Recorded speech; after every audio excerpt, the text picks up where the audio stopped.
Enhanced Survey Program (ESP) is a structured inspection and evaluation framework that ensures a vessel's continued seaworthiness and operational readiness. ESP identifies defects early, drives preventive maintenance, and supports safety compliance across ship systems and structures.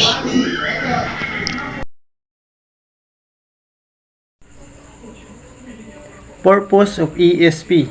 ESP provides systematic inspection, evaluation, and reporting to verify a ship condition and fitness for service.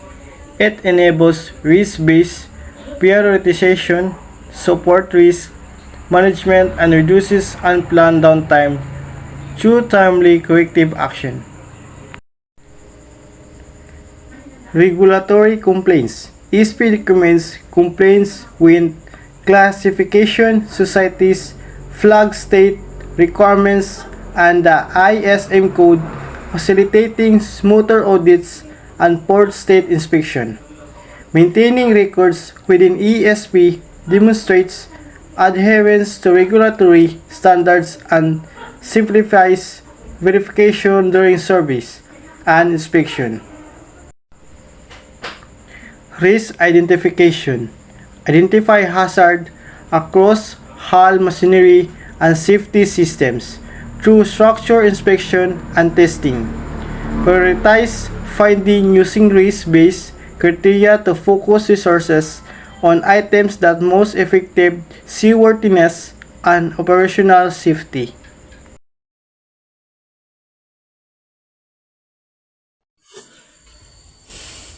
Inspection scheduling establish recurring inspections interval aligned with type vessels, operational profile, and regulatory cycles.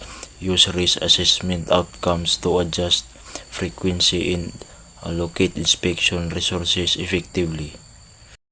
Data recording and analysis capture standardized inspection records, photos, and measurements in a centralized system for traceability. Analyze trends to detect degradation patterns and inform maintenance planning and life cycles decisions.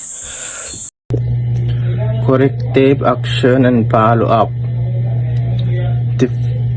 Define clear remediation plans with responsibilities, deadlines, and verification steps for each deficiency. Conduct post-repair verification and record closure to ensure issues are resolved and prevent recurrences. Conclusion.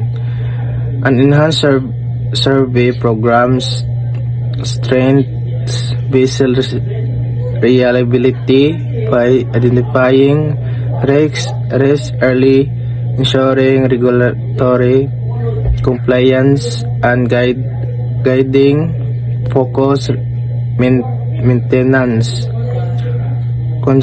Consistent execution through record keeping and timely corrective action preserve seaworthiness and reduce operation description.